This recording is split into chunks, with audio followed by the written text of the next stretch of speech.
And we are live. Hey, everybody. Hey, everybody. Sorry. Just fixing my mic. I'm having all kinds of problems today.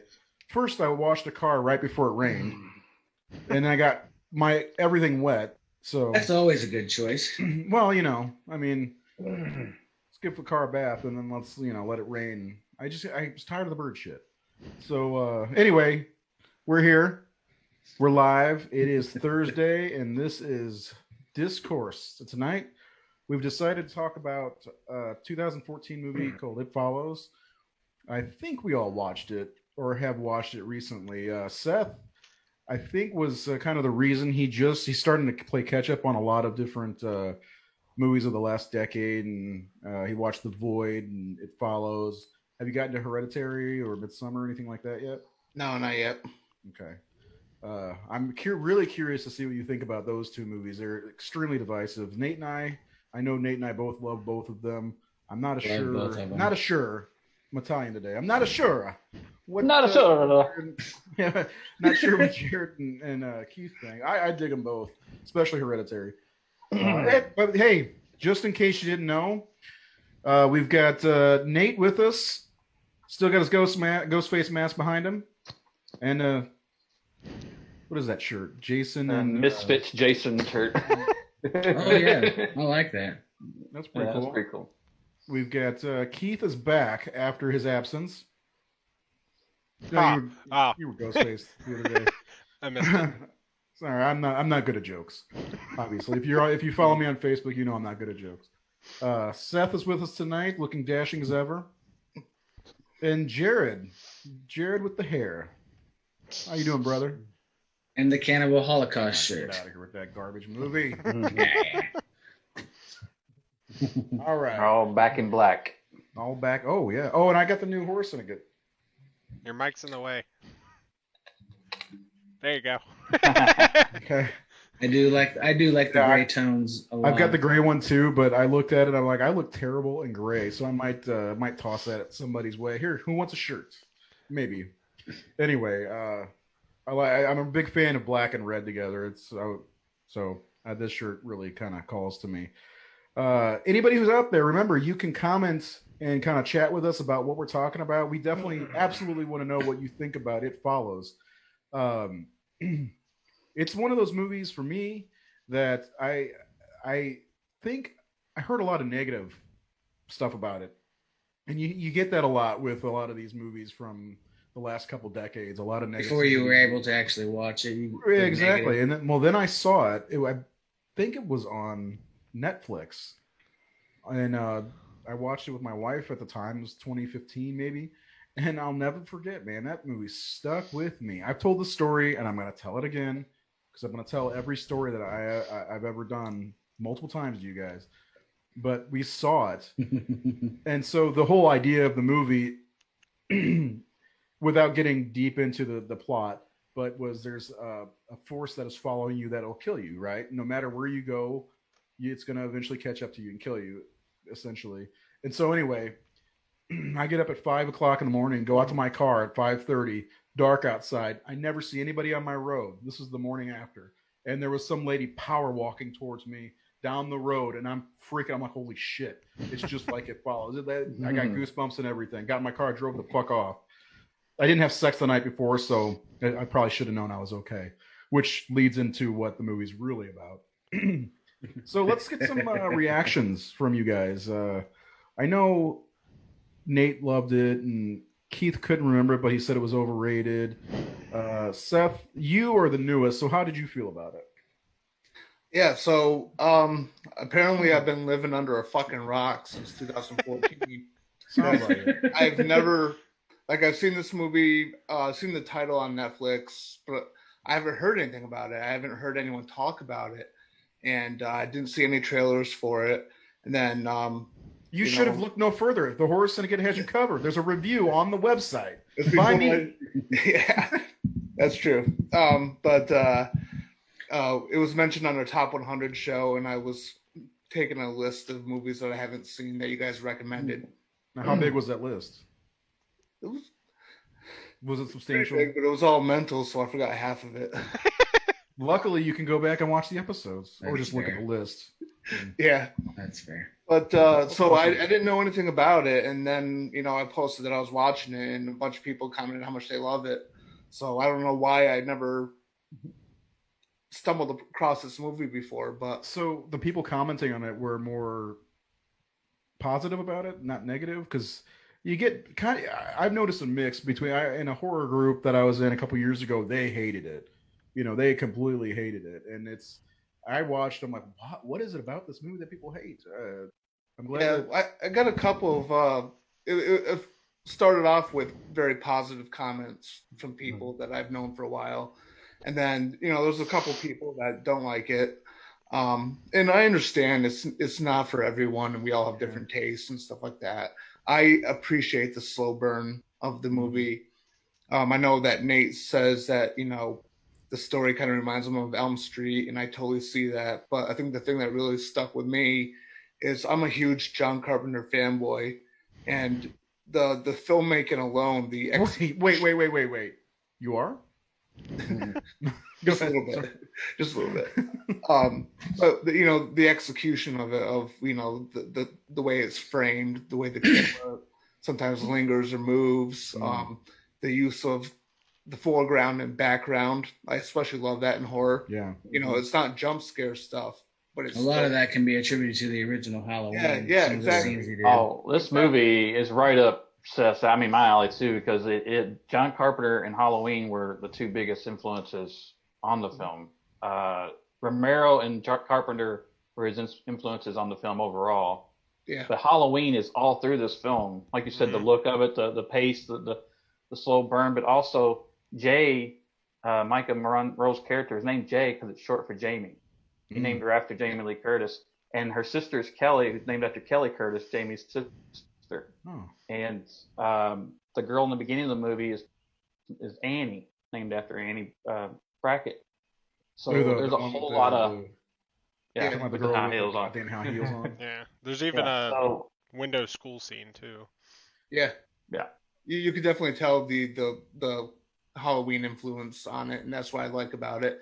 And even with the way stuff was implied or assumed but not shown, and it's kind of ambiguous, especially at the end. And did I can't remember his name, the geeky kid, did he go back to the prostitutes and pass it on, or did he not do that? They're walking holding hands at the end, and you can see someone in the background. Is that just a normal person walking on the street, or is it still after them? Yeah. So I like that. So It's ambiguous. old school John Carpenter, where stuff is still left open, it's still unresolved, and it's left to the audience. Well, let's talk about the one other thing that kind of gives you a Carpenter feel is the score. Mm-hmm. How great is the score in that movie? Yeah. Yeah. Masterpiece. Disaster piece. Yep. Mm-hmm. It's Excellent beautiful. score. It's haunting.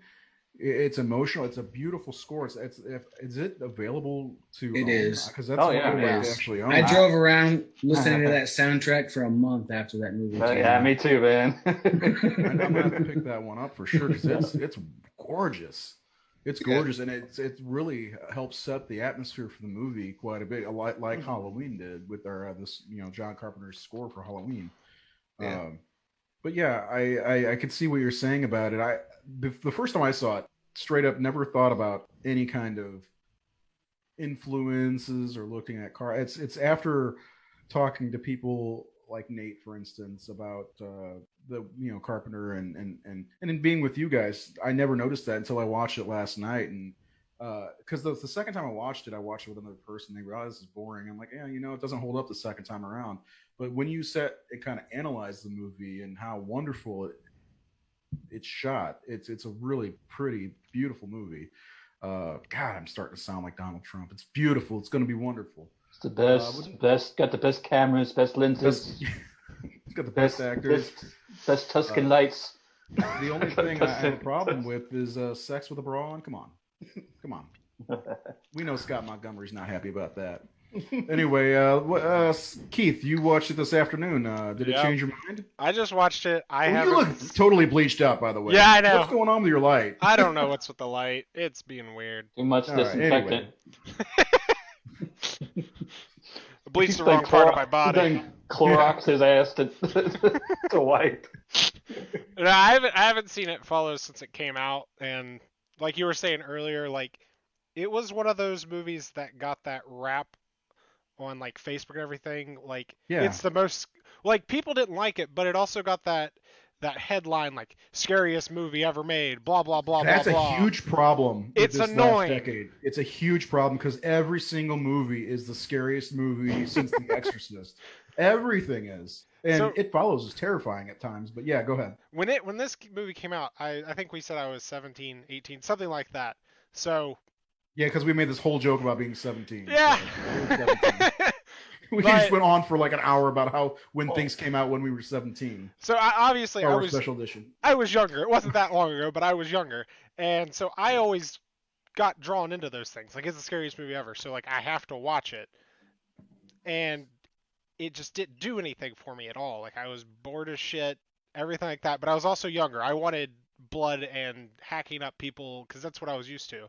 You were used to that, yeah. Exactly. But I just rewatched it. I rented it on Amazon Prime for like $3. You rented it. I rented it. You took our advice. 30 t-shirts later of $27 a piece, you rent the movie for $4. Wonderful. Go ahead. Well, I had to have something to talk about. But I liked it a lot more. Like I didn't remember anything about it. I remembered like the premise and the ending a little bit, but that was about it. But I enjoyed it overall. I'm not in love with it like some of you. I would probably give it like a solid, I don't know, like 7. I really enjoyed it. I like the camera work more than anything in it. Like you guys were talking about. I like all the camera angles. I love the freaking wheelchair camera. Because you don't know there's a camera attached to that wheelchair the whole scene because it's just steady. And then the wheelchair just takes the fuck off. Like, it is a beautiful movie. My only really cons with it are like the door getting broken in on the beach, and like some of the visual effects are a little not great. But other than that, I really like the movie. I like the idea of it. I like the premise of it. I like the hidden message in it. At least what I interpreted it as the hidden message. I think it's widely interpreted. But let's talk for real though. Bra during sex. Come on. No. We'll have to call in Scott for a guest spot. Yeah. We'll see what he has to say about it. But so you did like it? Are you gonna purchase it then? Or? I'll probably buy it. Yeah. Add it to the collection. It was one of those movies that's been on my revisit second chance list. There's a couple more movies on there I haven't gotten to, but this it pushed me to rewatch it finally. You know, we talk about how the people don't like it and they hate on it. This movie, I read it, Rotten Tomatoes, and I know people say Rotten Tomatoes, whatever, but in 2015, this was like the 5th best rated film of that year. Like, it's got like a 95% on Rotten Tomatoes. This is a film that film people responded to positively, and the guy is a really good filmmaker, David Robert Mitchell. Yeah. And that's shocking, especially back then, because that movie, it only had like a limited theatrical release and stuff. And it wasn't supposed to. Originally, it was supposed to have like a limited. I think it actually went further. It did. It made like $20 million. It cost like 1.3 to make, and it was. I was going to say I had to drive an hour just to see it in theaters. But it did actually very well, so well that they were talking about sequels. But this is actually also. He made a film right before it, and I was going to watch it before this because I haven't seen it, but it's on Hulu. It's called The Myth of the American Sleepover. Yeah, you mentioned that was like an $11,000, $13,000 movie. Super indie. And this is his second movie. For for a first real movie, I mean, it's pretty damn impressive. And then his new one, Under the Silver Lake, with Andrew Garfield. Andrew Garfield is really interesting. It's kind of a neo-noir, trippy film. Beautiful again. It's like maybe fans of Lynch would like it, but again, it has kind of that surreal neo-noir pulp, like a Big Lebowski kind of thing, where you're in LA. I've seen that one on a list of movies that people should see from the last decade. I hadn't heard of it until recently. It's one I want to see for sure. If you like his style, but it's nothing like It Follows. Man, that's the thing. He's made he doesn't just repeat himself. He's not someone tied down to a genre or a style. Because this is totally different from It Follows. It Follows is very simple, very direct. Again, like Halloween, very, very simple. Very direct. This is it. I mean, and that's one thing I want to bring up was, Tarantino said this is probably one of the best premises in a horror film he's seen come along in a long, long, long time. He had some problems with the movie, but he really liked it. He said it made him mad because he felt like it had potential to be like one of the best ever made, period. And there's things that he didn't like, little things that he thought he broke his mythology that he sets up. But what he did say nice about it was he said this movie probably has possibly the best exposition scene in movies ever, which is the scene in the wheelchair, which is really, I mean, that whole sequence, like from the time when she after the sex and she's laying there in the car talking about when you're a kid, you dream about being in a car, driving around with guys, going wherever you want, and thinking like that freedom, the idea of freedom when you're young, because you don't have it. And they even talk about it later in the movie about how they weren't allowed to go past 8 Mile in Detroit. Mm-hmm. Like weren't able to leave the safety of the suburbs. So this dream of going out and reaching adulthood, which is a part of what the movie is really about, which is adulthood, that transition, because so much about this film is focused on the children. If you notice, like their mom, she's always out of focus or facing away from the camera. Yeah. She has you never seen her. She's barely present at all, basically. Yeah. Like clear. There's no scene. Yeah, she's there, but she's not there. And it's like, so we are seeing, and these kids are very young. I mean, the way they live, they're not, there's an innocence. It's all about this innocence. And she's the one who's kind of moved on. I mean, they're all kind of younger than her, I believe, or like a couple of years. So she's the one who's moving towards adulthood. And this whole sex act is an adult moment.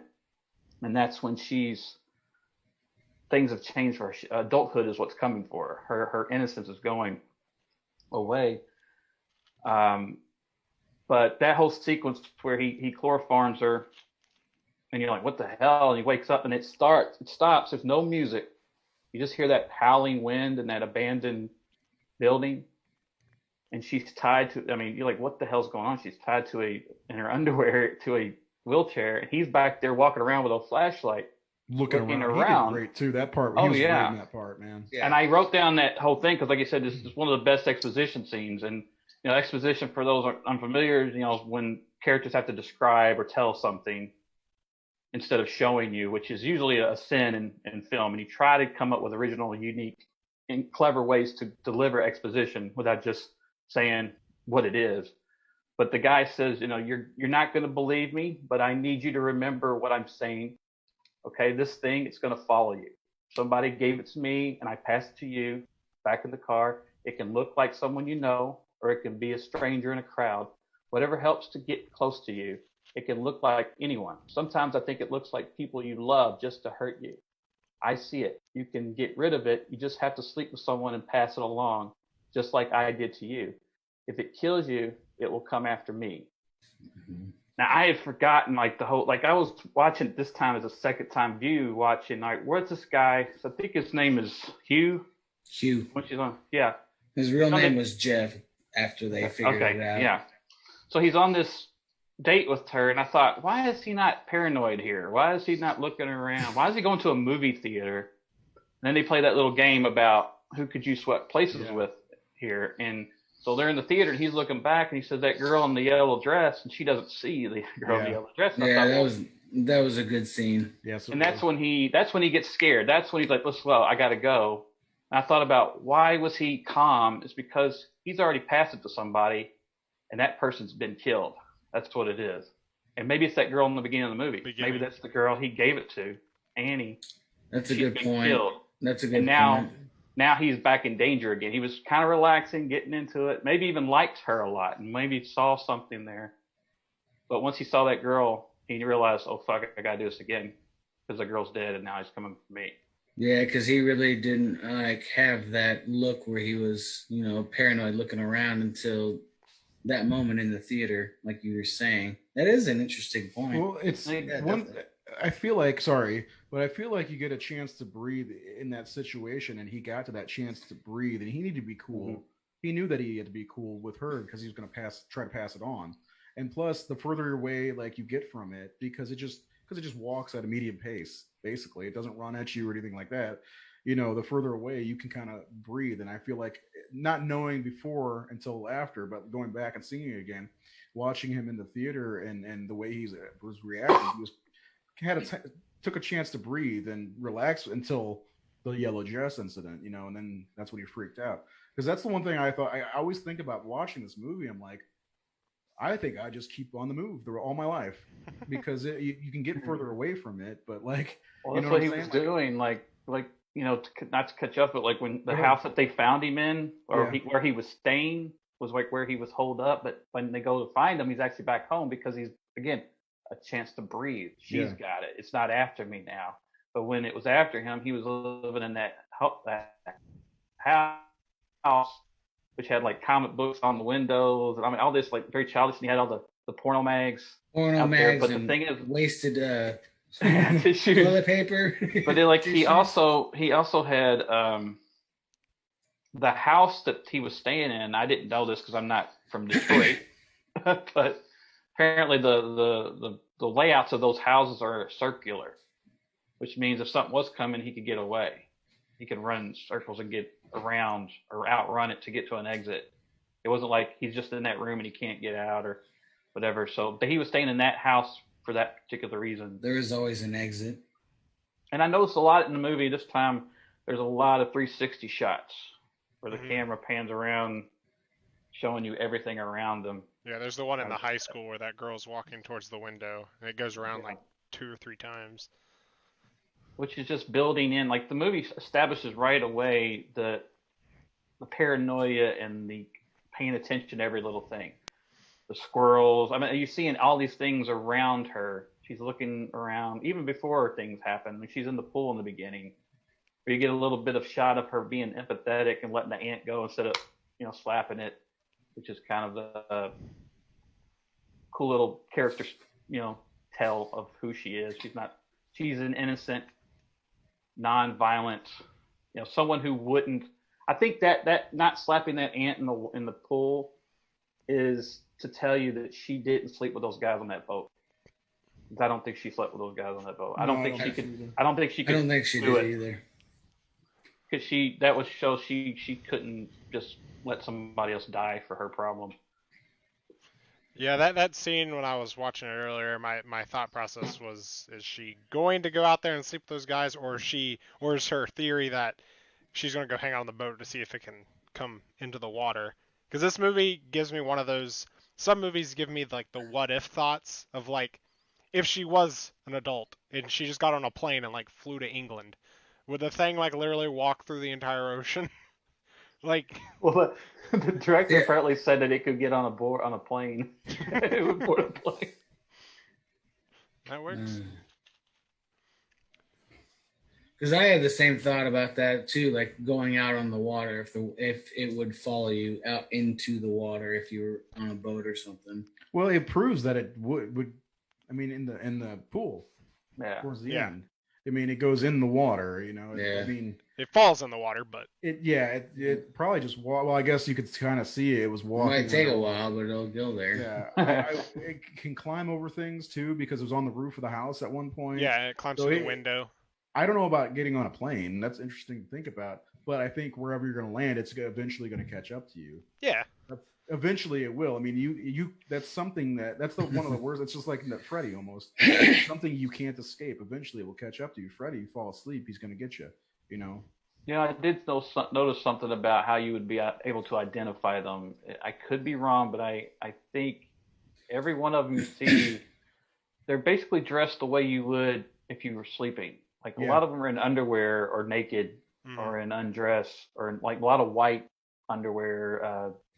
The guy across the street is in long underwear, white long underwear. I mean, there's a lot of. I think it seems to me that the clothes or the people. And I thought that was Greg. Of... I thought that was Greg, like going into his own house. Oh, it was him. Yeah. Okay. Yeah, she sees him, but she's just seeing him. It's the thing, but it's not Greg. Yeah, that's why she knocks on the window to try to get his attention. Yeah. Oh yeah, and then there's the naked guy on the roof. Let's not forget that. Yeah, so there's a giant bush. So I never thought about it. Is that representations of the people who've been killed by this? See, that's what was my thinking. Is it? I never even thought about that. I just Greg's mom didn't die. Well, you also get some of the other representations that we don't know, though. Yeah. One of them was her dad, though, wasn't it? Yes. The one at the end. The one at the pool. Yeah. Which is great when she says that. Like, what are you seeing? It's like, I don't want to tell you. She don't want to tell her sister that I see Dad instead. That's great. Again, that stuff where you're not just beating it over our head and giving us information. There's so much, like, you got to be paying attention and you got to think, which we don't see in fucking film. My fiance was getting like super into it. She really liked it. Like the whole movie, she was like, "What counts?" She was like, "Is it just penetration, or does someone have to orgasm?" I'm like, "I don't know." Obviously, masturbation doesn't help, right? Well, Chris Hall in the comments said, hand. Chris Hall in the comments said, if you jerk off to a blow-up doll, will it just come after the doll? Well, yeah, it would destroy the doll and then come after you, right? Yes, if anal counts. You might not have very much time. That's a great question. What are the rules? Oral, anal, do they count? Or is it just vaginal?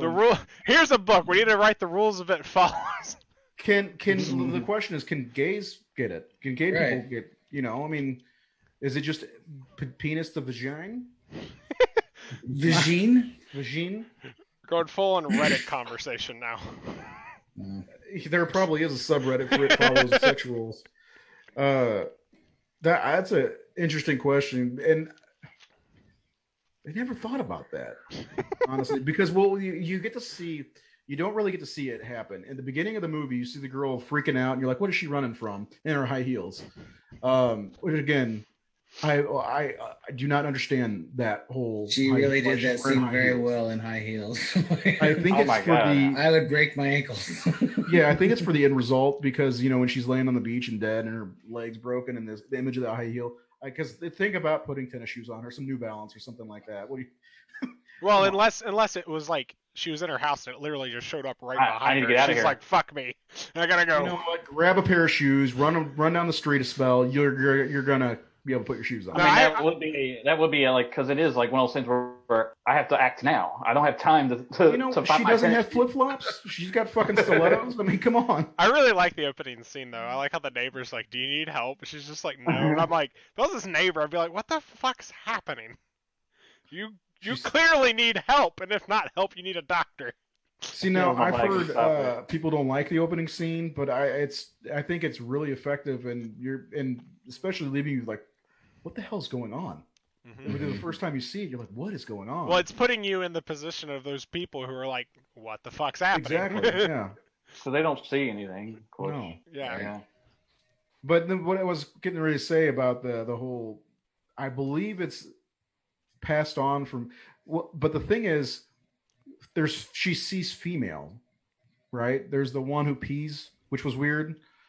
Then the old lady, so she's seeing female, so it can't be just it may not even, because I got a point here.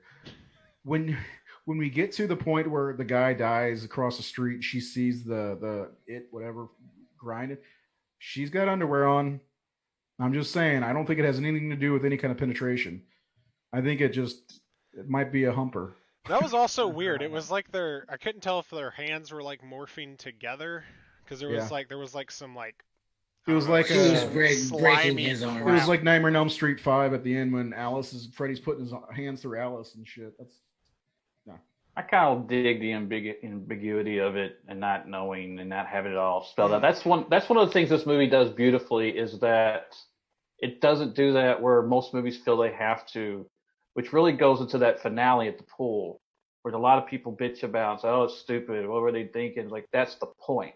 We don't know what the fuck they to didn't do. have they didn't have anything to go off of. Yeah, like That's these what are guys- kids. These are kids, and in these movies, it seems bullshit that 15, 16, 17-year-old kids can figure out how to beat a monster or a ghoul. Like, how are we going to do it? So like that whole he goes, the director even said, they said, in these movies they always figure out how to beat them or how they're going to overcome this thing. It's like how they're kids. How are they that intelligent or that bright to pick up things that are the unknown? So there he goes. That whole ending is very much a Scooby-Doo plan. It makes no sense, but they're using what they have.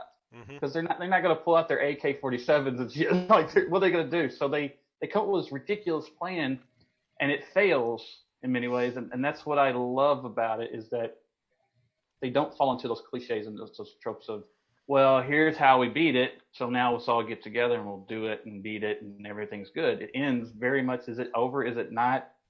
And we don't know everything about it. It's just, again, it's going to come. It's going to follow you, and the only way you get rid of it is to have sex with somebody. I found a fandom.com page on the entity as they're calling it, and I'm reading about it now. Go ahead. I'm just going to let you guys know. When we were watching it, when my fiance asked the whole question about like what counts, and I was like, well, they don't know either, so I don't know why I would know. Like it's not like they can look it up, and that's the other thing I like about the movie. It doesn't really have a time frame, like a year, because it's like there's like Decade 80s ambiguous. cars and there's the 90s cars sitting around. She has that weird That shit drives me crazy. seashell PDA thing. I don't know what that thing is, but I love the I love the not set it in a time and being kind of it's like timeless. Anywhere USA, Anytime USA. I liked it for this movie, but everybody's starting to do it, starting to get old.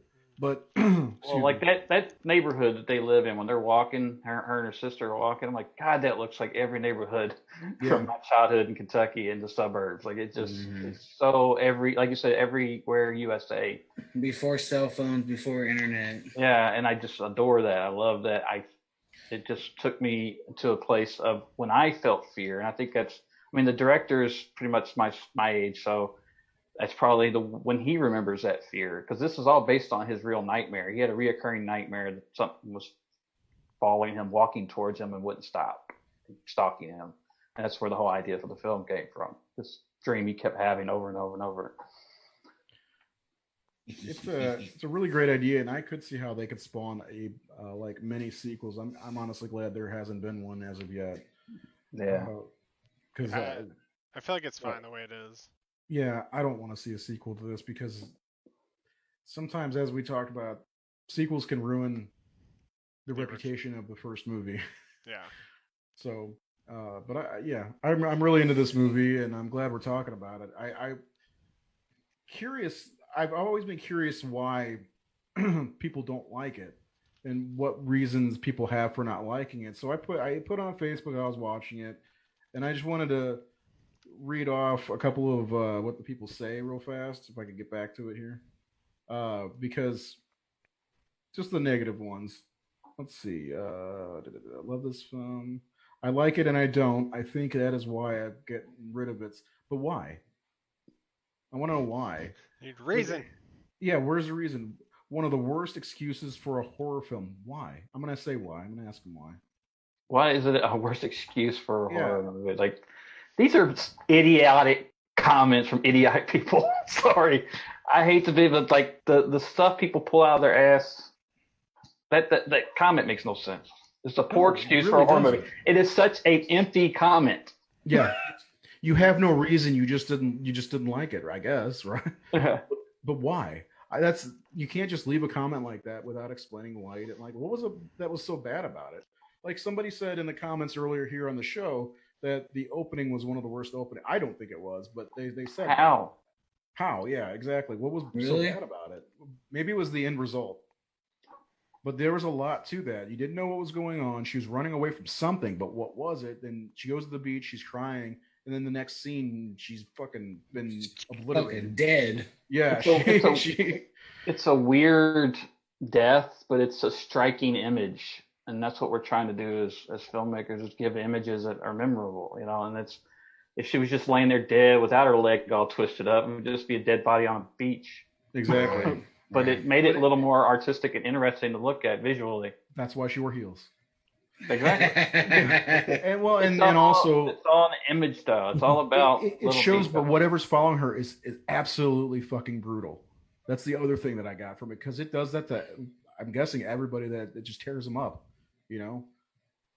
Well, let's talk about some of the things that got us though. Like, I was watching it, and my son comes down. He's like, "What are you watching?" And I'm watching it. I was like, "It follows." He's like, "Oh, he's been watching these YouTube lists, you know, top scariest movies of the last decade type lists and stuff like that." He keeps seeing this. He's like, "Oh, I want to see this." I was like, I don't want you to see this." And it was the scene where they're all up in her room, and the tall ass guy comes through out of nowhere. Such a great and effective scene. I love the tall guy. You think that the guy's coming, and they open the door, and her friend's there, and he just comes out of nowhere, and you're like, "Oh my fucking god!" Scared the shit out of him. He's so absurdly tall. Yeah, he like leans over it. Well, the look on their faces is so cool, in my opinion. Like the girl who peed her pants, which I don't understand why they made her pee her pants. I don't understand that. I wonder for shock factor. For Scott, I wonder if that was like she looked like a victim of rape or something, which is what that kind of implies of Jay when she gets dumped on the street in her bra and panties by the guy. Yeah. I mean, it's a horrific thing. They're sitting on the porch, and all of a sudden there's her sister, vulnerable. God knows what's been. I mean, they probably imagined she was fucking raped and just dumped on the street. Yeah. Which is another thing, like Ray alluded to earlier, that I wonder if some of these images or some of these versions of it were past versions of people that it had passed to, you know, something that like she was a legit person that this happened to. Well, they were playing Old Maid on the porch, and the first entity after that is the old lady coming. I don't like card games. That's actually really good. I didn't think of that. I will say there, because I mean we are talking about everything we love about it. There is one little thing that bothers me in the movie, but that's mostly because I'm a gun guy. I know how guns work, and it's a fucking curse when I watch movies, and it's very annoying.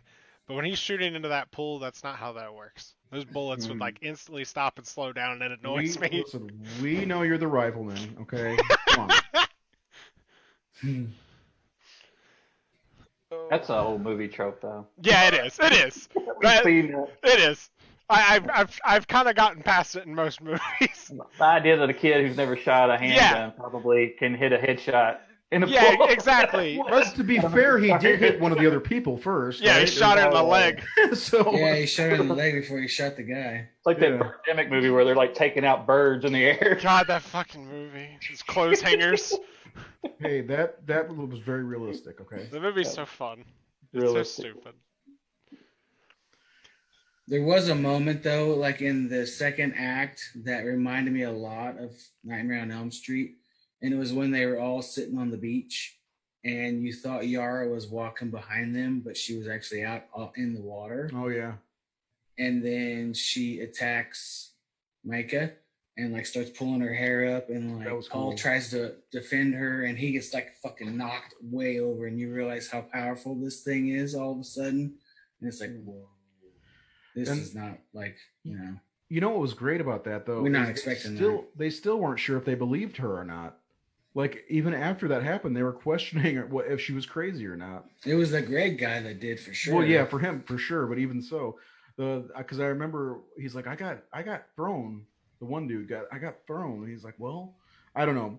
That was a great scene, though. Even like it changed shapes in between them going into that shed and being outside, which was very cool. And I loved not like seeing it from somebody else's point of view where you can't see it, but you see her hair get pulled and stuff. I thought that was so cool. You can see it making causes with its effects. Yeah. If she can make her hair stand up like that, for real, and nothing's really following her. She's pretty talented. I like a lot of the setups and foreshadowing. When she looks at herself in the mirror in the beginning, and she's in her room. There's two photos on her mirror, and it's her dad and her in a pool, which is how the film ends with her dad and her in a pool. And then the thing with the blades of grass, the four blades of grass. Yeah, the cuts. Yeah, I like the cut, when he grabs her, the thing grabs her and leaves that mark on her, the four-finger mark on her. Mm-hmm. Plus, I read somewhere that there's some symbolism of like stuff that teens deal with, so it could be a representative of cutting.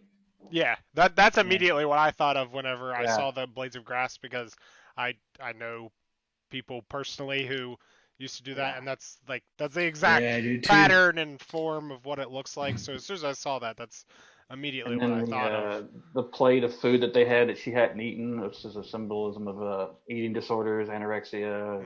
I think the only thing she took was the pill that they gave her. I was gonna say they showed that TV tray of food numerous times, and nothing was eaten. She wasn't eating. I think the movie is really about the innocence. She's always a lot of times in pink. And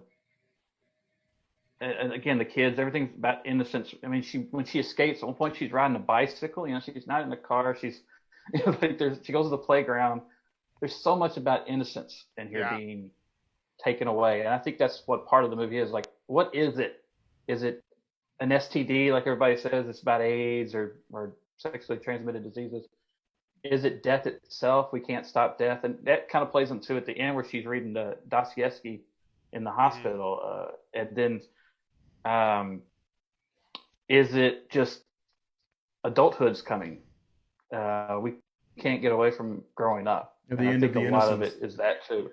Yeah, the end of innocence. Like, I'm not going to be a little kid hanging out with these kids anymore, riding bicycles and playing Old Maid. I mean, there's a lot of things that are juvenile. I mean, how many teenagers are playing Old Maid, going and swinging and riding bicycles and all that? Like, it doesn't. I would love to fucking do that right now.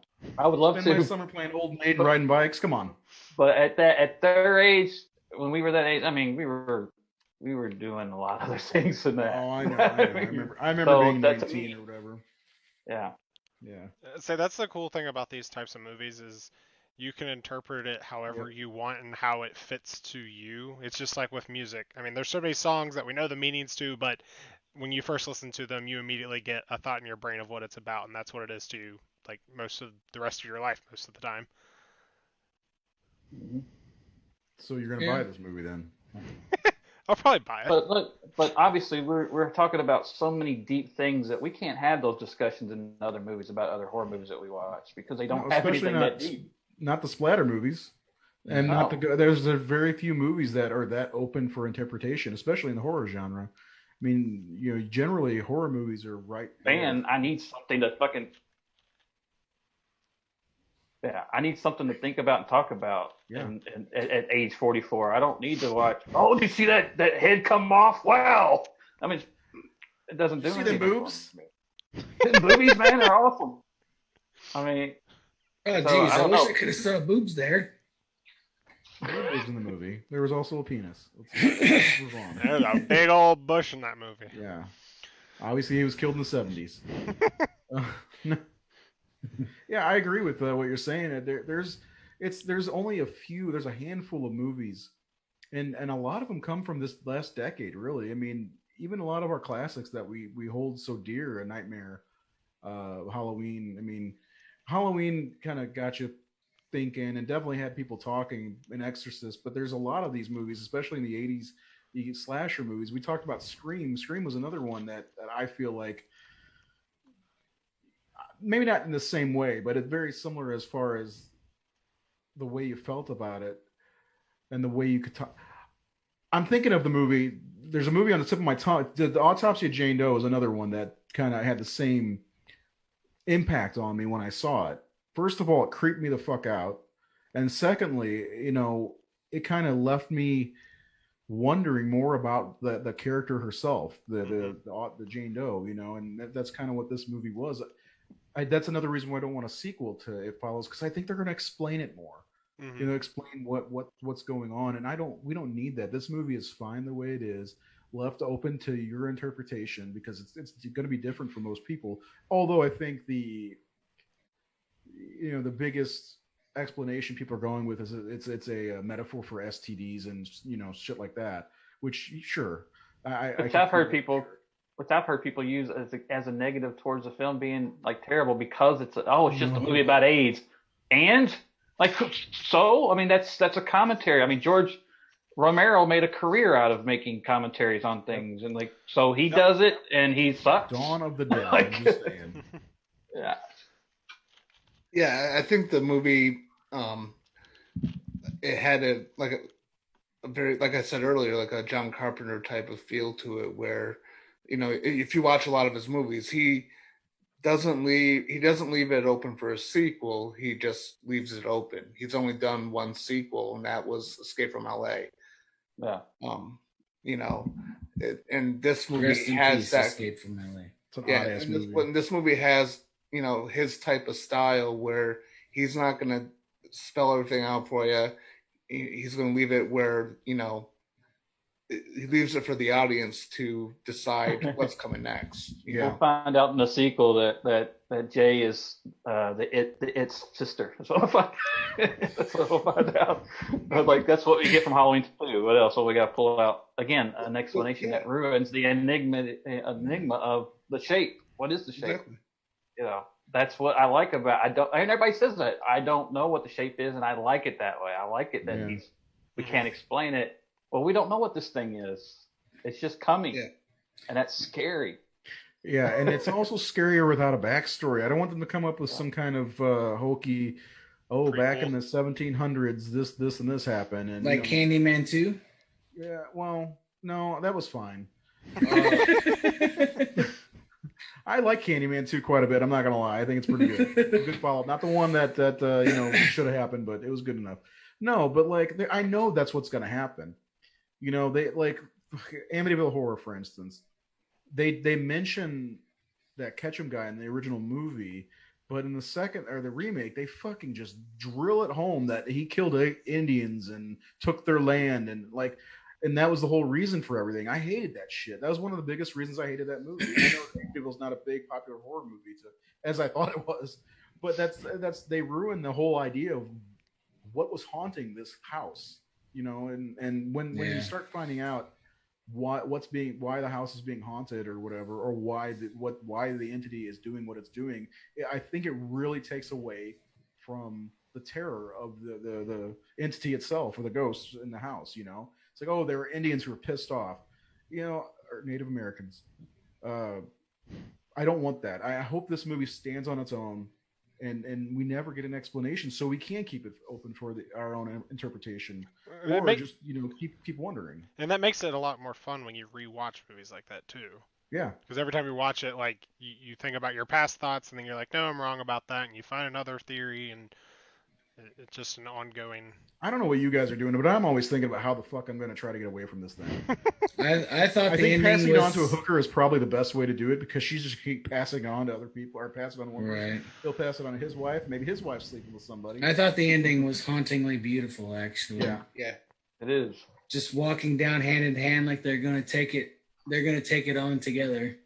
Well, yeah, that, and then again, just I think Keith said something. When you see somebody behind them, and there's the question: is that the entity? Or is that just a random jogger? Or is it just like the lady walking down my street? Is that the entity or a lady? I've never seen her since. I'm just saying.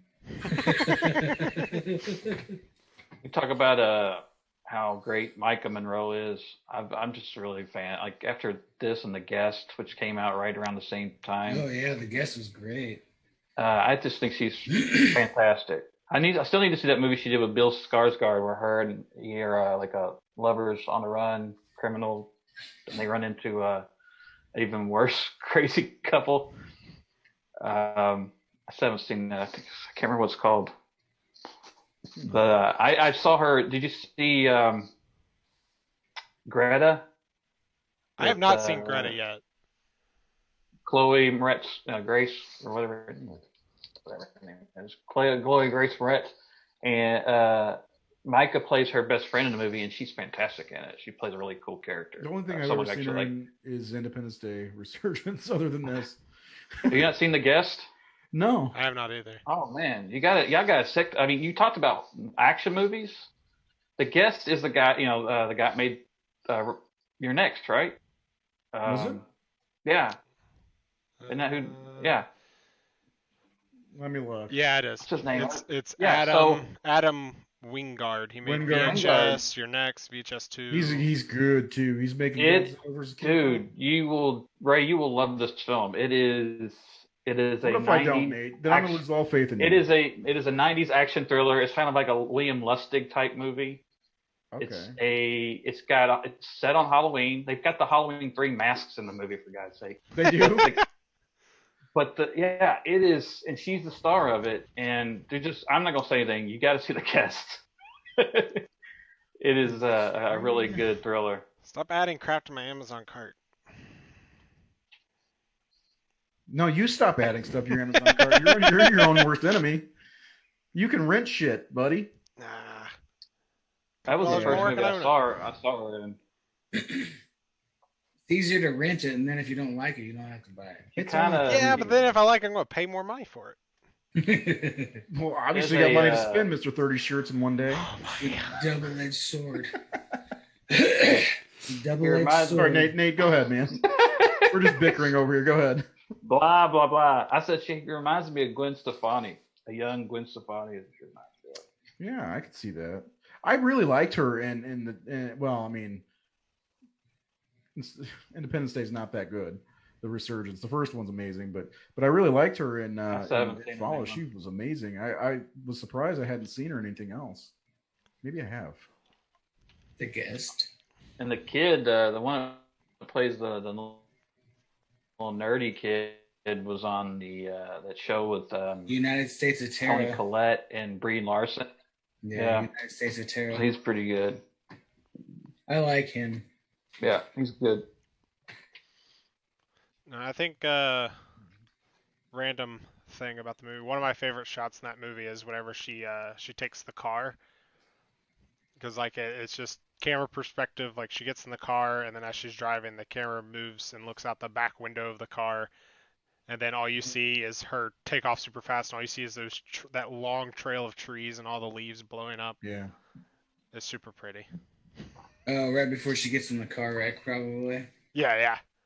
He's great. Here's a lot of wide lens shots, so you get that wide, like of the void of where they're looking at, what's coming, where is it? Like, just like little great moments that you don't get. I think that's part of why people don't like it. Is so, again, like I said, there's no blood in the movie really. There's 2 kills total. And it's just it's a movie. It's about patience. It's about suspense. It's about the tension of this thing is always coming, and you're looking around. Most horror fans don't have waiting for it. I- Taking its time. I would say the ideal way to watch this movie is it. Like most of the time, you hear people say like, "I'm going to watch a movie like really late at night with all the lights off and blah blah blah." This movie, I feel like, is actually one of those movies you should watch with all the lights off by yourself, not with anybody else. No noise going on but the movie. Like it I feel like it would work way better like that instead of. I would agree with that. That's not a movie that needs a crowd. No. Or an audience. You don't need to feed off the internet unless you're feeding off of their attention, like the way A Quiet Place felt in a theater or something like that. That is literally the quietest I've ever heard a theater in my life. I always sit underneath the projector window. I could hear the projector running. Yeah. I could hear the fan on it. I could hear. I heard someone vacuuming next door in the auditorium. I swear to God.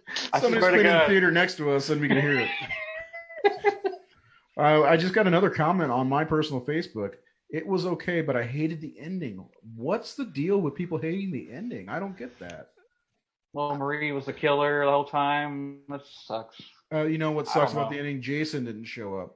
He didn't pop out of the pool. I feel like people don't like when they don't get like closure.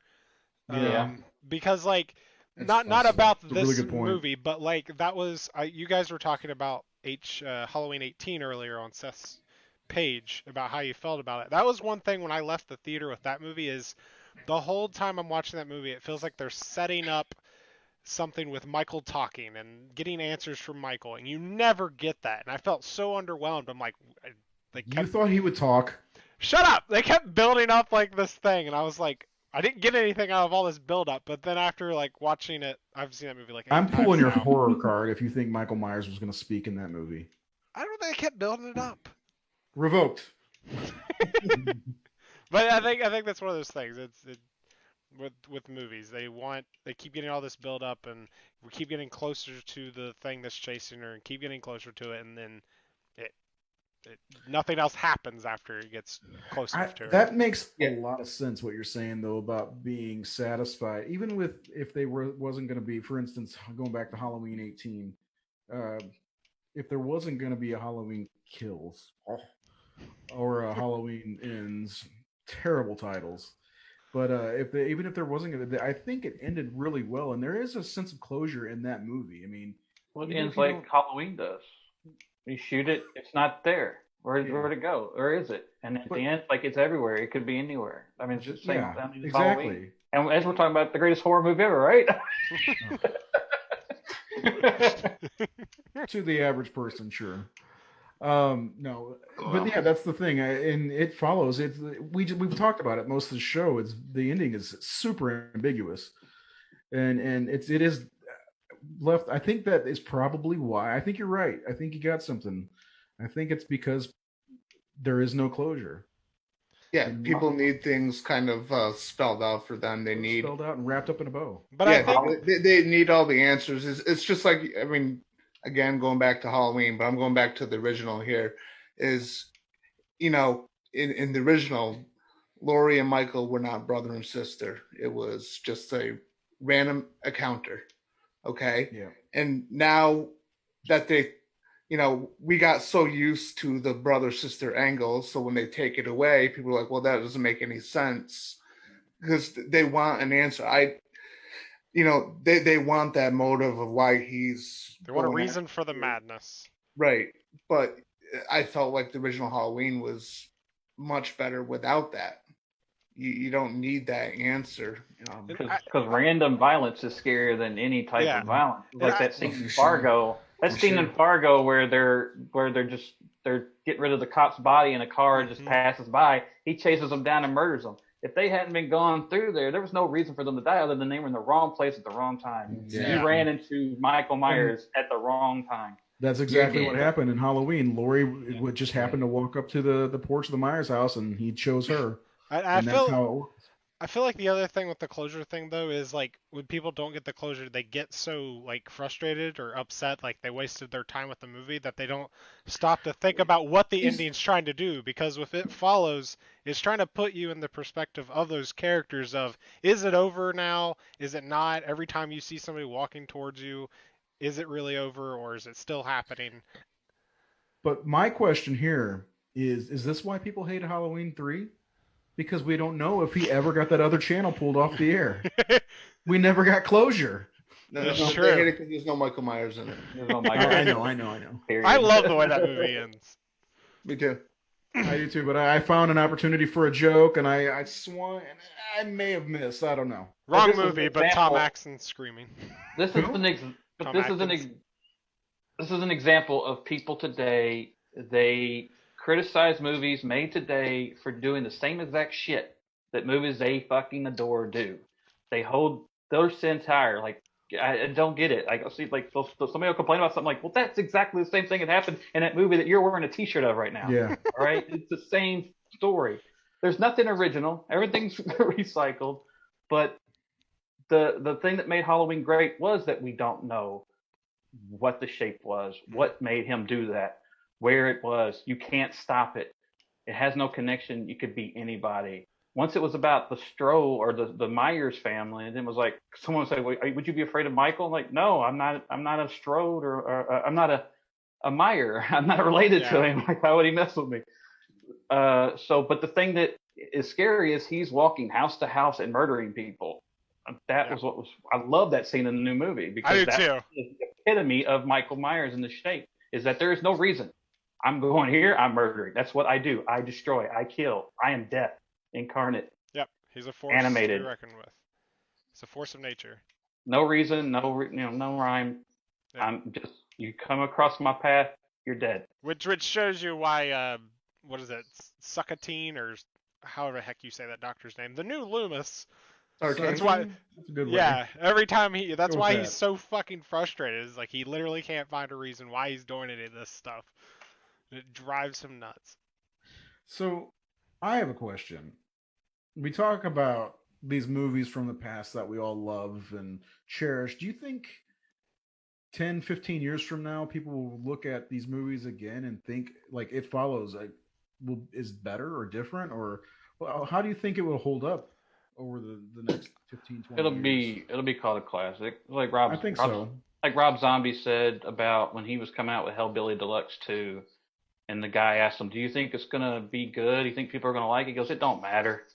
And he says, "Why?" He goes, "Look, when we were White Zombie, they called us the worst band ever. Now everyone says our White Zombie. When I did solo albums, they said that White Zombie stuff was great and classic, and they loved it, and the new stuff would suck." He goes, "Now everybody says Hellbilly Deluxe is a classic when they hated it when it came out." So he goes, "So it don't matter. It's just all this bullshit." It's like a fine wine. It was the same thing that happened with The Thing, when that came out in '82. That is very true because The Thing has Halloween 3. We just said something about it. Right. That's really kind of it's what I said a couple weeks ago. It's no longer underrated or overrated or not. No, it's no longer hated. It's no longer underrated anymore. People really love that movie, and I think people may come around on this. It Follows on our top 50 of the last 10 years. It was number 17. And I don't. That speaks a lot to me. Last 10 years, do you think it belongs in the top 20? I guess. Oh fuck! It's a top 5, I think. Top 5. Last 20 years, last 10 years, I would say. Well, last 10 years. Here's At least the top 5. 5. What we do in the shadows, Train to Busan, The Witch, Get Out, and Hereditary. Does it trump any of those? I like Get Out more, but that's me. Yeah. Then there's The Conjuring, It. A Quiet Place. We should do a Quiet. What we're saying is, it's just a great goddamn decade. It is a great goddamn movie. It is, and it was. I think it's one of my favorites of the decade. Listed. What's that, Jared? I think it's better than all of those you listed. How dare you, sir? The Witch is amazing. Don't get me wrong, but like Hereditary's better. No. Train to Busan's better. It's tough to get caught up on some of these. Train to Busan is amazing too. Like, don't get me wrong. Like, I'm really interested in seeing Seth. All those movies are great. Well, this is the best thing. I love seeing movies and then seeing people go back and finally see them for the first time. And except for when Keith says he doesn't like Night of the Demons. Come on,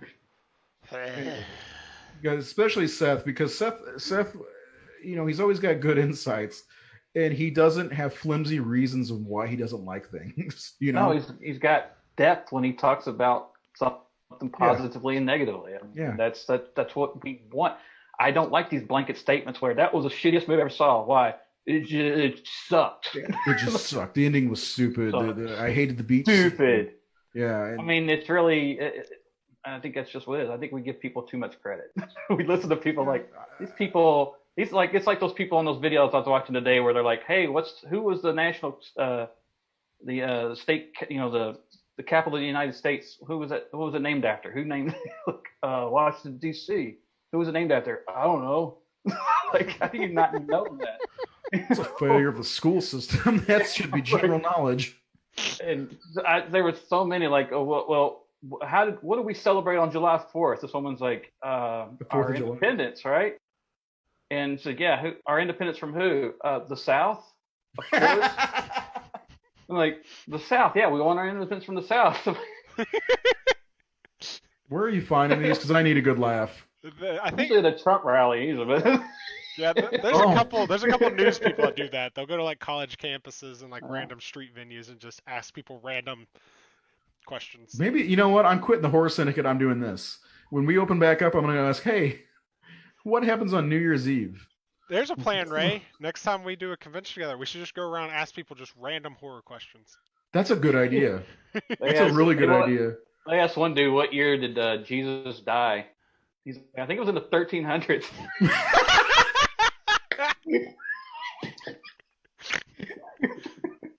God dang it. It's open for interpretation at this point. Those are the people who hate It Follows. Should we go through comment land? Let's go through some comments. Let's do Let's it. see all the people I just insulted. Let's see. Kevin asked if it's on Shudder. It is not on Shudder. It's not streaming. It's not on any subscription-based thing. I had to rent it for $4 on Prime, I think it was. Quit whining. It's not on Netflix anymore? No. I couldn't find it anywhere. Wow. It's not on Vudu. It's worth a rental. Unless you want to buy it. It was only $10 for the Blu-ray. Yeah, it's $10 on Amazon just to buy it, and it's worth it. If you don't like it, sell it, and then sell off the digital copy. Alex Miller said Autopsy of Jane Doe is amazing, which I agree. That movie surprised me so much. Me too. My fiance just wanted to watch it because she likes supernatural stuff, and I was like, fine. And then we got like 5 minutes into it, and I was like, all right, this is pretty freaking cool. And plus, I love the cast.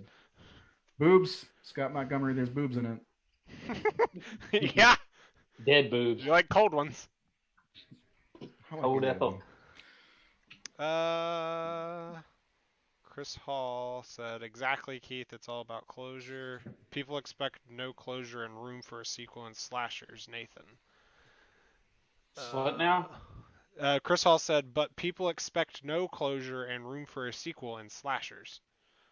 I mean, that's how it's become now, anyways. Yeah. I mean, that's the thing about people don't remember that sequels were a rarity. Like when John Carpenter was asked to do Halloween 2, he's like, why? Like, what can we do? And like sequels. People like expect that, but I think that's true. Like people just expect. Like no one in the horror genre right now believes that there's never going to be another Jason movie. We just know there's another one coming. And to me, it's kind of like, well, do we need it? I know you want it, but I mean, where can you go with just this character? So It Follows to me is elevated because I don't need to see that. I don't give a shit. I don't want to see. I do think it would be brought down. Scream was brought down by all the copies and the ripoffs and the sequels in some ways. I feel like people just miss something to celebrate. Well, they want to hold on. They want more. They want more. They want more. But nowadays, same thing. But nowadays, there's just this kind of people don't enjoy it as much now. Like you make another one, and they're like, well, that sucked. That sucked. Give me another one. That sucks. Give me another one. And like they do that. Like, well, oh, there's a new Halloween movie. Like you watch the trajectory of like the fan reaction. Hey, there's a new Halloween movie. Or when are we going to get another Halloween movie?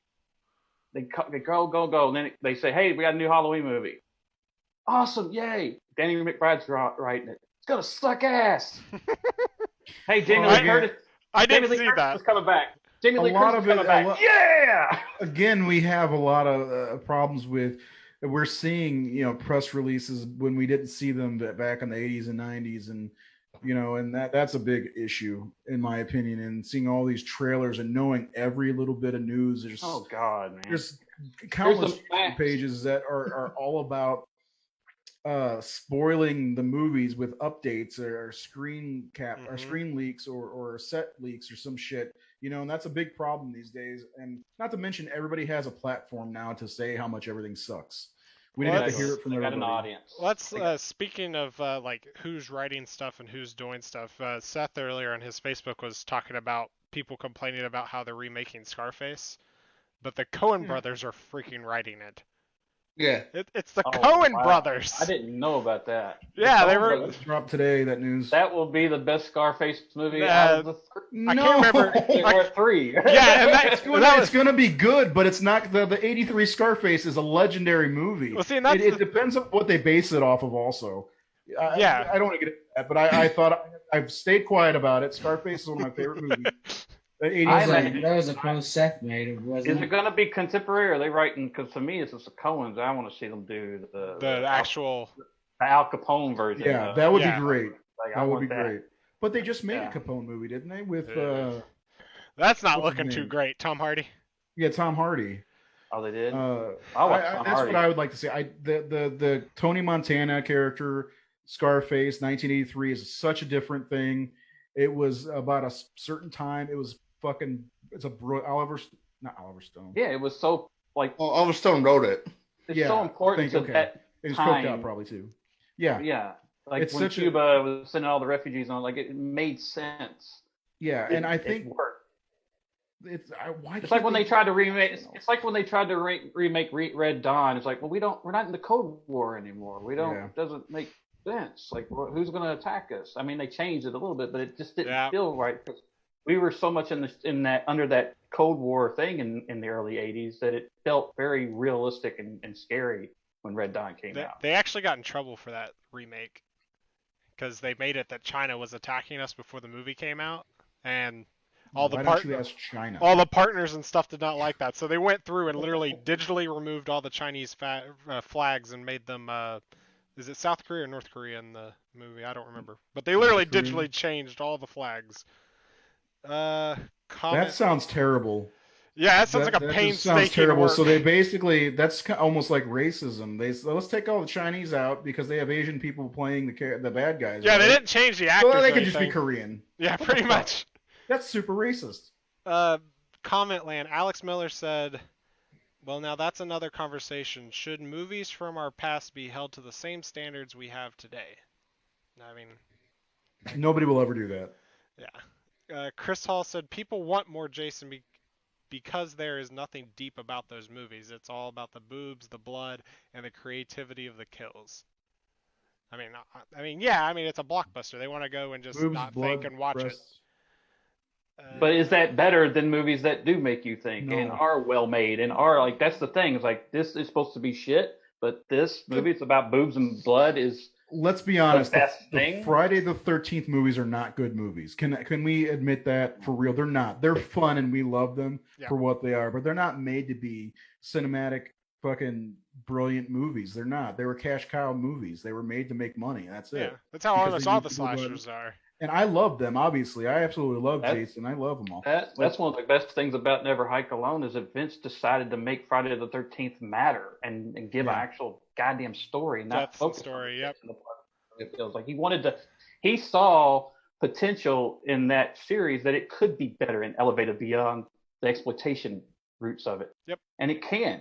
I always thought Friday the 13th, out of all the three slasher giants, had the most potential to be elevated.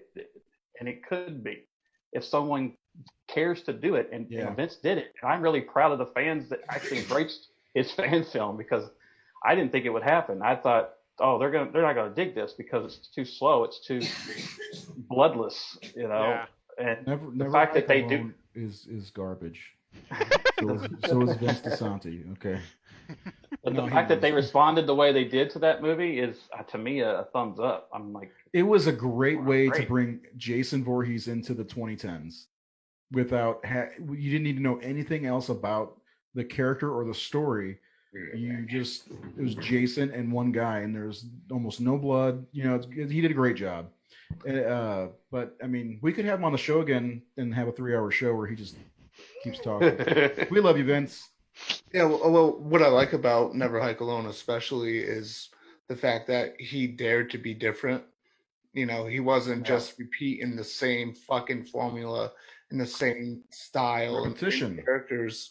He as much as I love the Friday the 13th movies, especially the early ones, they're basically just new versions of the same script, right? It's just like the same script being rewritten. You change character names, you change kills here and there, but they're all really the same movie. With what he did with Never Hike Alone was he broke formula, he made it different. And that's what I like about it. I love that it's more of an intimate story. It's more of a one-on-one tale of survival. I really dig that movie. In the first 15 minutes, if you have no idea what it's about, you have no idea that it's a Friday the 13th story. Correct. Which is great. You're following Kyle. And just can you imagine this? If you are a big fan of Friday the 13th, the idea of I want to walk around Camp Crystal Lake and discover it and uncover those things. I mean, it's that kind of cool thing. Like Vince said about, in my film, he said a lot of fans I would like to sit down and talk to Freddy Krueger and hear what he has to say, have him tell a story. And it's true. But again, it's outside of it's thinking another way, but also appealing to what the fans would like to see. I would like to see a prequel for Nightmare on Elm Street because it's something I haven't fucking seen. Something I always wanted to see. Yeah, but that's the thing. I always try to think about that. I want to see Pamela Voorhees' story. Mm-hmm. You know, I want to see her descent. I want to see those things. So there's something that you could tap into the fans, who the fans would be curious and would be behind and would be excited about, without just saying, all right, here's another group of teens. They're going in a cabin and they're trying to open the camp, and this guy in a mask is chopping them up in exciting ways. And they're going to kill him at the end, but he's not dead. And, you know, we'll see you in 3 years. And we'll do it again. Same time next year. 13:6 broke the repetition. I'm just saying. Yeah. But that's the aggravation of good cinema and good filmmakers being shat on, while everybody's still longing and holding a heart on for these type of mindless fun. Great. We need lowbrow, we need highbrow, but Jesus, you can have both. You're right, and I think, but let's admit, the average horror fan is in it for the big ones, you know, the big three. I mean, that's what we grew up with, and would be a great conversation to talk about. I think it's 50-50. Yeah, it could be. Well, well, think about the reputation and how divisive all of these movies we've seen in the last 10 years that aren't part of a big franchise. Hereditary, Get Out, Us, Midsummer, all It Follows. All these movies are they're hugely popular and have huge fan bases and are celebrated. So that's the thing. Like, we're focusing on the negative, but those movies do have that fan base because, you know, I hate to bring up Last Jedi. I know you didn't like it, but if you listen to most Star Wars fans, they'll say that's the worst piece of shit. It's a horrible movie. It's terrible. Everybody hates it. Every Star Wars fan hates it. But it was the #1 selling Blu-ray of 2018. It made so much money. Because it's a Star Wars movie. I know, a complete is bullshit, but still. This is a Star Wars movie. There were so many people who said that was. There were so many people who said that was the best one. That was their favorite one. So the thing is, your fans are so hard to accept any kind of opposite point of view. Like, I totally get it. I understand why people love Friday the 13th and why somebody hates this movie or hates that or likes that movie, because we're all so different. It's when you think that everyone should have your opinion and everyone should, and I don't understand when you don't. That's when because that's, again, I accept it, but when I see this constant dismissing of good films, it just drives me up the wall. When I hear films that are just incredible works of art called dog shit, it just gets to me. Yeah, well, I mean, you know, going back to Last Jedi too, like all those Star Wars fans saying that they'll never watch a Rian Johnson movie again. Like, you're missing out on like Looper and Knives Out. You know, Knives Out, I heard, is really good. Knives Out's good. I want to see Knives Out. Looper's amazing. Yeah. Well, it's like Zack Snyder was the man until Man of Steel came out. Like, well, did y'all forget that you loved Dawn of the Dead and 300 and all that? I did. I loved Man of Steel and Batman v Superman. I mean, Man of Steel is the only Superman movie I've ever really liked, so he did something. Oh my gosh! But if you listen to most fans, will say that that's the worst movie ever made, and he's the worst director in the business, and it's just they hold on to that opinion, not. And it's like, it's never I don't. It's like everybody. Nobody likes that movie. Nobody likes it. Yeah. Yes, yeah. I just hate those kind of comments. I'd like to see Knives Out. I think Rian Johnson's a fine filmmaker. I want to get the record straight. I don't like what he did with Star Wars, but I think totally fair. I think he's a fine filmmaker. I really want to see Knives Out. I would love to see, as a Star Wars fan, what he'd do with his own characters, because I think he could tell a good story. But I hated what he did to the characters in the movie, and I'm not a big fan of the sequel trilogy, to be honest. And it's not anyway. And another podcast. The thing with that movie is I totally get it, because I felt the disappointment too. I wanted to see my Luke Skywalker come back. I wanted to see him kick ass. I didn't want to see him throw his lightsaber over his fucking shoulder. I wanted to see that stuff, but at the same time, like Seth talks about, thank God someone tried something different and tried to say, you know what, I'm not just going to follow the tropes. I'm going to challenge the tropes. And I'm going to challenge your idea. In my opinion. Probably the wrong franchise to do it, wrong time to do it, but I applaud them that they had the balls to do it. And I think then they had to go back and fix it. So and the movie, and the third movie is fun, but it kind of feels cheap because they did that. Well, that's because like they didn't have like a solid plan, a solid story arc for 3 films. Yeah. They were just fucking. Dave Filoni should take movie. over Star Wars and run it all.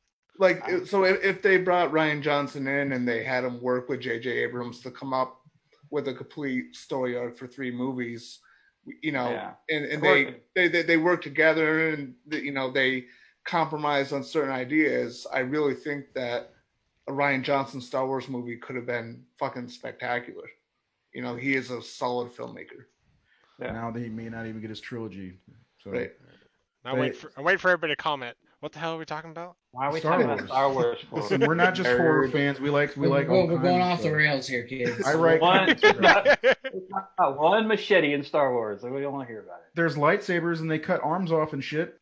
Come on, Jango Fett got his fucking head sliced off. Anyway, so It Follows. Let's do some final thoughts. Go around the table. Let's start with Jared on final thoughts on It Follows. I was actually able to watch it in the theater, and I had a nice vegetable plate with hummus while I watched it, because it was one of the Alamo Draft Houses, because it didn't play anywhere near where I was. It really got me. Yeah.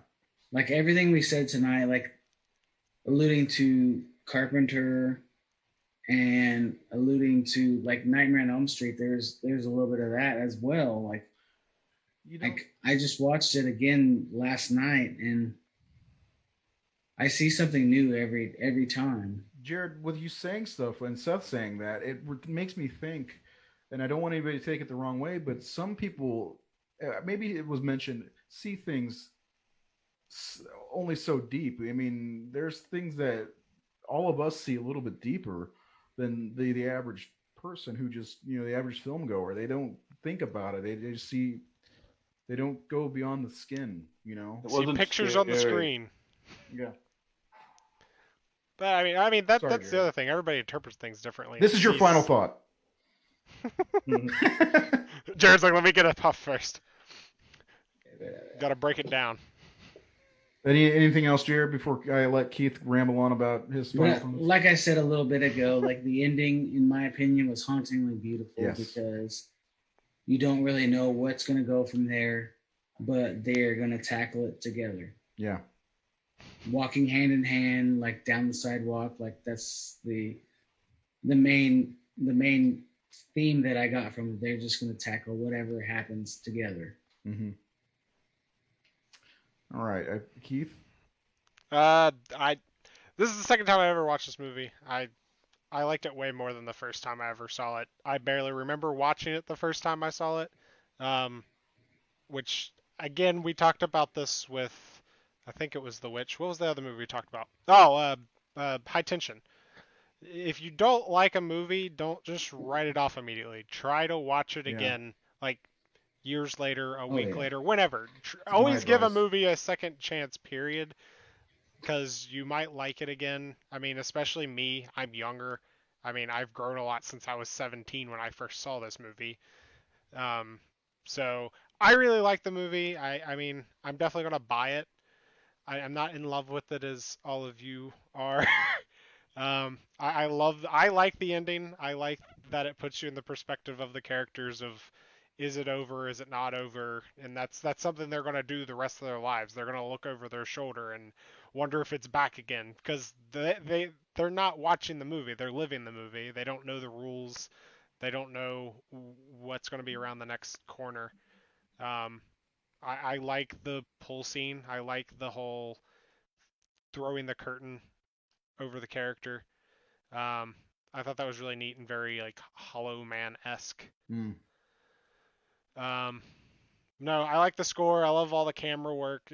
Like we've said 5-6 times now, it is very Carpenter-esque and beautifully shot and everything of that nature. And like Nathan said, this is only his second movie he ever made. And I mean, it's a lot better than movies I've seen like directors who've made 20-some plus movies make. So, final thoughts are I like it. If you didn't like it the first time you watch it, try to give it a second chance just to see if you changes your mind or not. Ooh, that was a lot of rambling. Thank you. Sorry. Sound like me now. Yeah. Well, I mean, you're old enough to be his dad, so Yeah, Nathan. Yeah. yeah. Say hi to your mom for me. God damn it. Oh, Marty. Marty McFly. that's his final thought. Hey, what about you? Final thoughts? Me? I just piggybacking off what Keith said. We go into movies with so much expectations. I was talking to a guy earlier. I did a local teacher, and he was talking about how he didn't like It Follows. And I said, well, I don't think one viewing is. I think a lot of people watch these things once and then they just decide that's Discard, it. yeah. That movie sucks. And I really think we go into these movies with so much anticipation. It's all he said the same thing. It was the hype. It was everybody was talking about it. Everybody was saying it was scary. Everybody was saying this.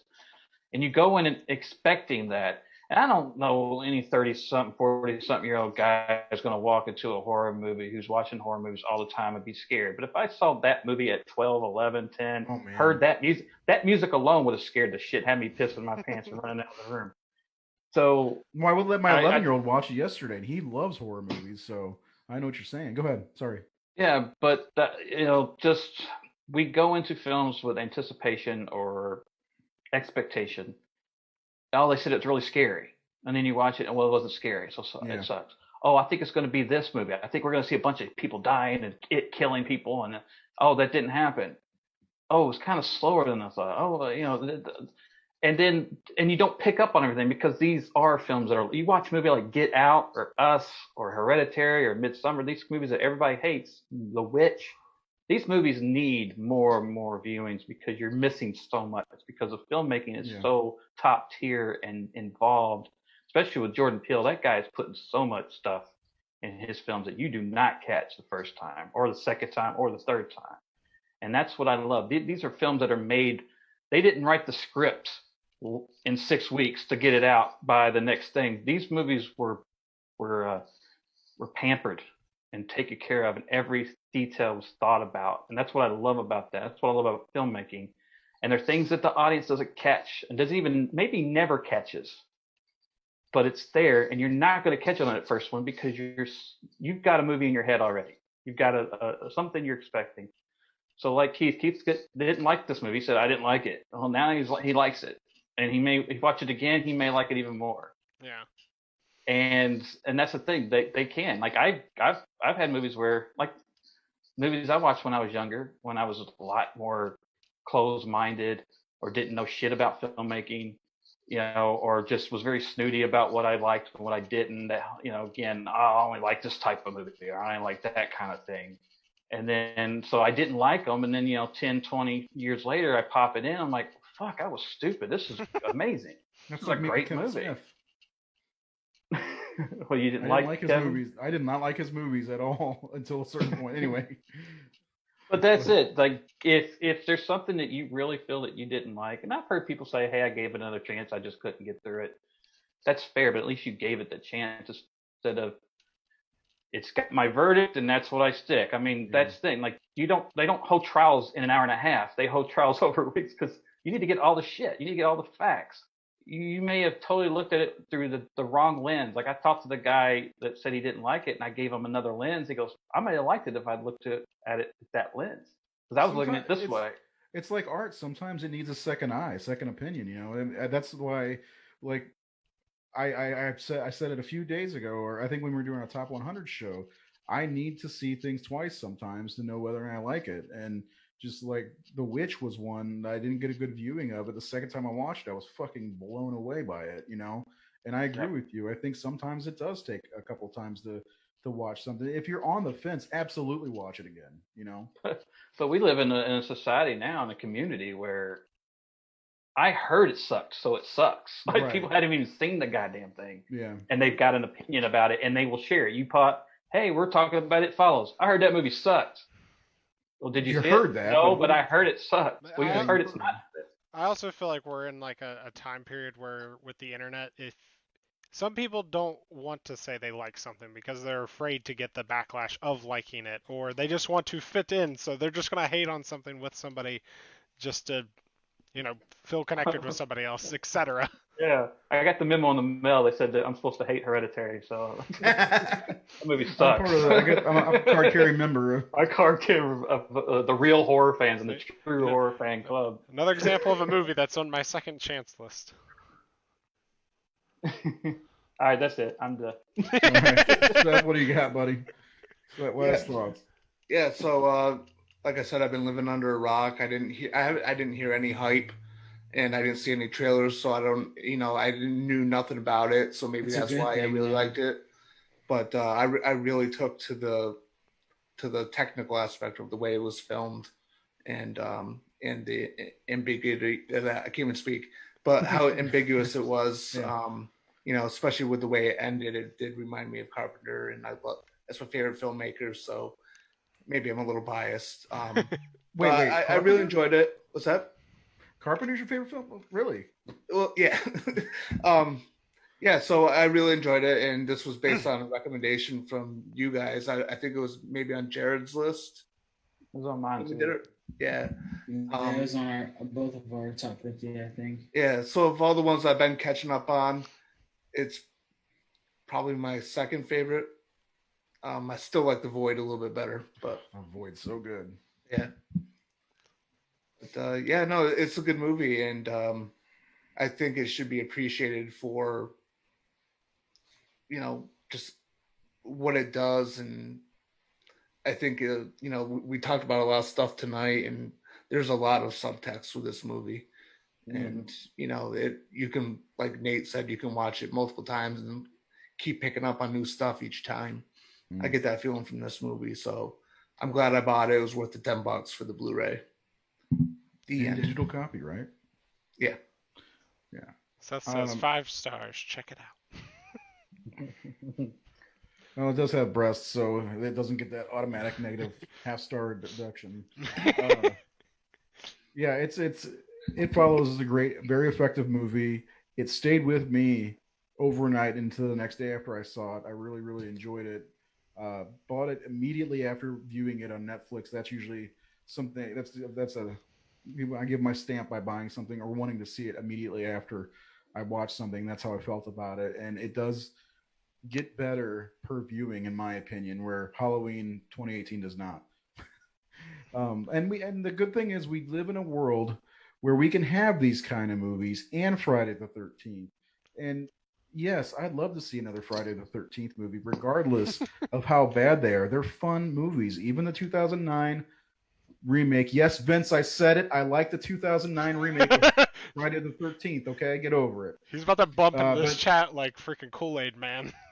I'm gonna just tag him in certain time codes. So but anyway, it follows as if you were on the fence, like I said when I interrupted Nate. I've interrupted everybody tonight, but I do it all the time. Yeah, you got to. Somebody's rambling on and on and on like you got five people trying to share an opinion. Yeah, I think if you saw the movie and you were kind of like, give it another shot. I think, and even if you didn't like it, watch it again. Give it another shot. What's the harm? I mean, other than maybe having to fork over $4 for a rental. Yeah, just do it. It's a pretty good movie, and there's nothing. There's no problem if you don't like it. It's your opinion. Just have a reason. Don't say I just don't like it. I mean, I didn't like the ending. What about it? We love hearing reasons, and we love hearing from you. So we're definitely open for discourse. Discourse, guys. Thank you. The name of the show. So anyway, if you see us post something on Facebook, please, if we say, what do you think about this movie? Tell us what it is. Don't say, I hate that movie, and just be done with it. We want to know why. We love conversation. Seth loves talking to everybody on our Facebook page. He totally does. He will not put up with your bullshit either. No, he will not put up with your bullshit. You can unlike the page if you want. Seth will still be here. Anyway, thanks for being a part of the show. Couple comments before. You just want to talk, don't you? We haven't been reading comments lately. Alex Miller says multiple views are definitely important. Virginia. Who? Alex Miller. My brother. Is that your brother? Hey, Seth's brother. Yeah. He's the black sheep. We're kind of ashamed of him. Oh. Perfect. Thanks for supporting, Alex. Buy a T-shirt. He said that about his old brother, guys. Yeah. And just for the record, I like bad horror movies. I like Friday the 13th. We all do. Yeah, I was gonna say, like, we I all love it do. all. Please, But just we love it also all. like the good ones. Not the good ones. Wow. I'm wearing a Night of the Creeps T-shirt. I'm wearing a Jason shirt. Night of Creeps is high art, guys. Come on. Virginia said second chance list. Now that's another show episode. I love lists. I personally love lists. If you don't know Nathan Thomas Milner here, this fucking guy has the most lists, and he comes up with them like that.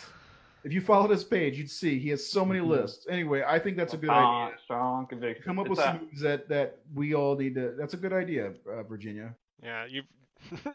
Ray's over here going lists. Got any more of them lists? They're a sign of depression, guys. So. Oh, really? Yeah. Fuck, I'm in trouble. Yeah, I'm in trouble.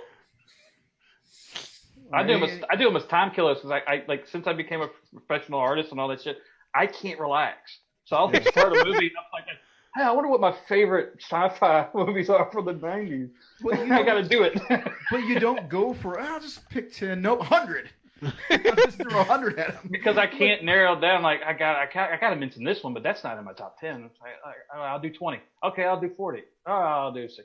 Oh, I'll do 100. So I think I kind of have the same mind because when I do the list, I make a full 50 to 100 list, but because of my weird OCD thing, and I'm not OCD at all, but I love the number 33. So I always show the 33 and down. That's my weird thing. Like when I make my personal list, now for the Horror Syndicate, when I make lists, I try to stick to 10, 25, 50, whatever, like a normal person. A format. Yeah, but my personal list, you see, this is my top 33 movies of all time, my top 33 albums of all time. Yeah, that's just a weird thing with me. I love the number 3. Okay. So that's our show for Jose Canseco thing. Actually, yes, I was a huge fan of Jose Canseco. It was 34 for me because I was a Walter Payton fan. Okay, well there you know. I wore 33 when I played baseball, all of it. I always wore 33 because of that. I was 8 years old when I found out about Jose Canseco in '88, and I loved him. I had a Canseco jersey. 33 was my life. I'm also the third, so that's part of it. Anyway, that's a whole episode for my own page. Why I love the number 3. It's just like the number Scottie Pippen. Jim Carrey. Scottie Pippen's number. Scottie Pippen. Yep, Scottie Pippen. I could go on about Patrick Waugh, the hockey player. I paid attention to all the 33s. I liked a player on the Expos named Larry Walker because he wore the number 33. And it turned out I ended up loving him anyway. So anyway, then he came to the Cardinals, my favorite team. I hear Wasn't names that I Larry don't know. Larry Bird was 33, Yeah. I could go on and go on forever about number 33s. Tony Dorsett. Anyway, so his son Anthony Dorsett were 33 also. That's our show. If anybody wants to know about what 33s I love, just ask me. I'll make a top 33 list of my favorite number 33s. Oh God. Little high fidelity for you. Top 5 lists. Next week we'll be back Tuesday. I don't know what we're going to be doing. Been trying to get Keith to pick a topic. So you know what? I have no You're clue. up. Oh no! If you don't pick, we're doing Night of the Demons. Oh God.